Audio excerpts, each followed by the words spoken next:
All right, what's up, everybody? We are here for day 3 of the weekly challenge. We're playing a Just Declare tournament. I have one questionable result on the card so far. I think board 3.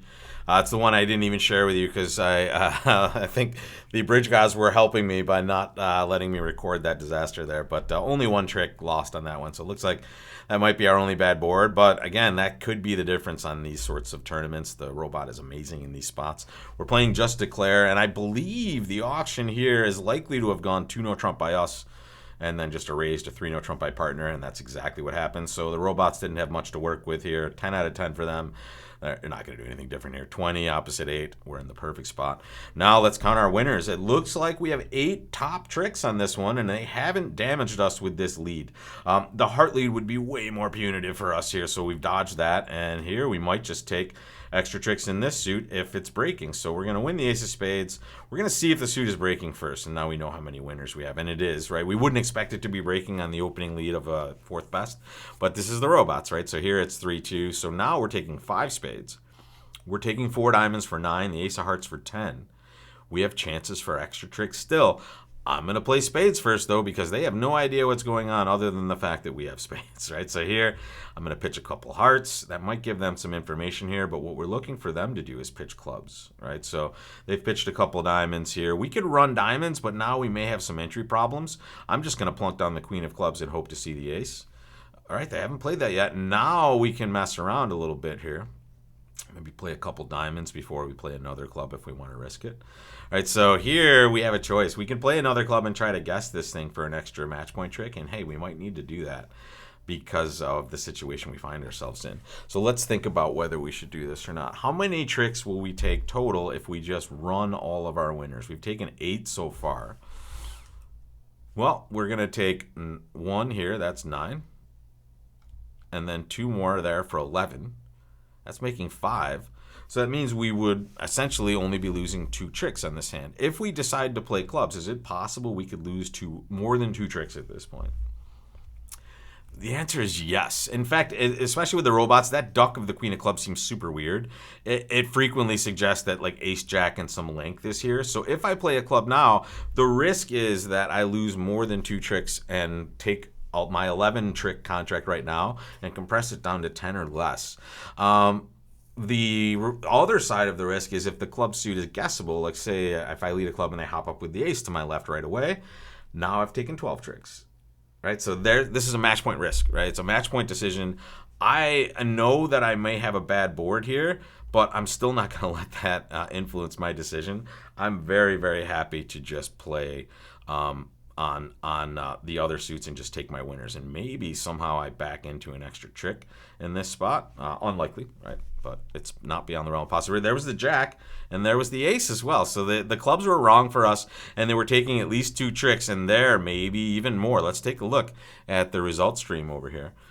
This is our 3-no trump contract. It looks like we did the best we could. And how many clubs did they have left at the end? They might have pitched down to the number we needed them to be successful. No, they had 3 clubs, right? So if we did play a club here and it went whatever way we guessed it, we were going to get it wrong, they were now going to take 3 club tricks there, right? They were going to take all 3 of these, which means instead of making 11 tricks, making 5, we would have compressed it down to 10. Right, so they're very good sidestepping of what could have been a disastrous match point decision there. But that's match points right there. Our decision is, hey, do we risk it for taking 1 extra trick, which we might need because board 3 was such a gut punch here, or do we just kind of play normally and take our 11 tricks? That was the right play on that one. Ooh, okay, let's look. We're playing 2 spades.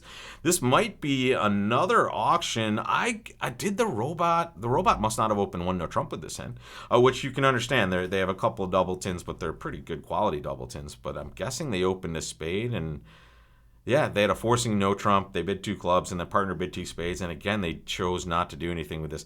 I would open this hand 1-no trump, folks, just because I find it very difficult to describe this hand completely on an auction that I didn't open 1-no trump.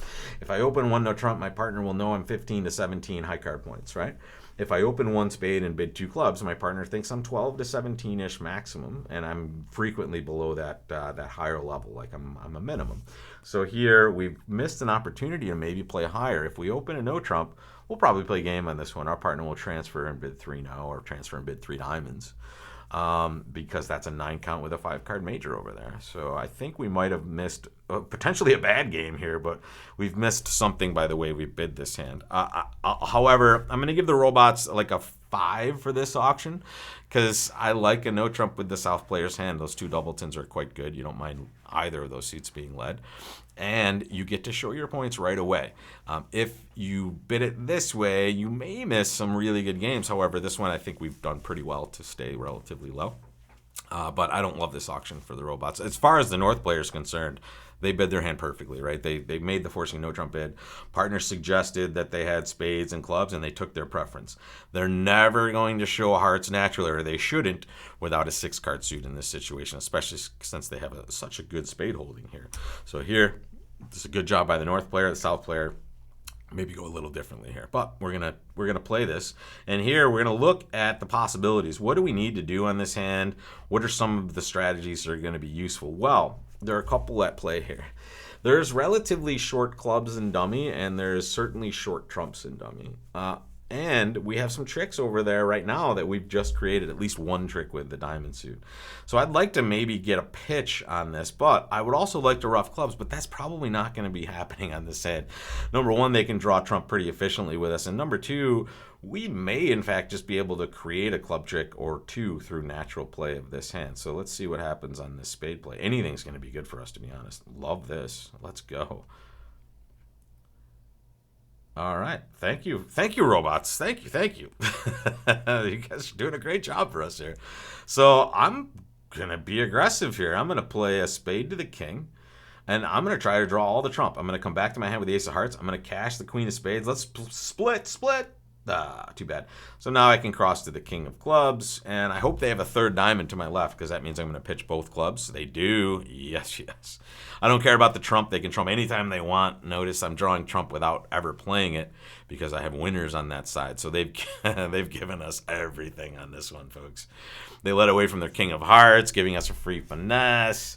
They hooked us up with those diamond tricks and dummy. Not that they weren't always going to be tricks over there, but here, the result stream is a little bit slow. Hang on a second, folks. All right, there we go.